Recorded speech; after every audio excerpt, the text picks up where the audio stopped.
Hello বন্ধুরা, সবাই কেমন আছো? আশা করি সবাই ভালো আছো। আজ আমি একটা নতুন স্ন্যাক্সের রেসিপি নিয়ে চলে এসেছি। এটা ব্রেড পকোড়া বা স্যান্ডউইচ রেসিপি। চলো দেখা যাক। কড়াইতে তেল গরম হয়ে গেছে, আমি কিছু কুচনো পেঁয়াজ দিয়ে ভালো করে একটু ভেজে নিয়েছি। এবার দিয়ে দিলাম বাটা মশলা। এখানে আছে লঙ্কা বাটা, আদা বাটা, রসুন বাটা।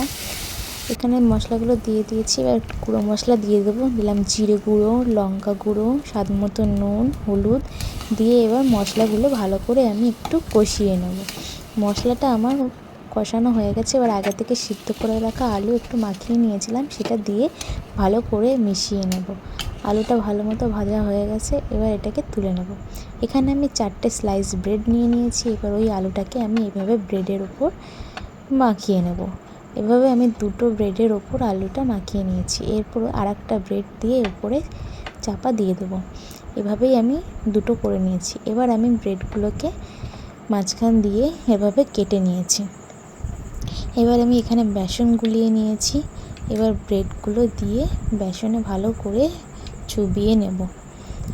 ভালোভাবে এভাবে বেসনটা মাখিয়ে নিয়ে গরম তেলে এবার আমি এগুলো স্যান্ডউইচগুলো দিয়ে ভেজে নেব।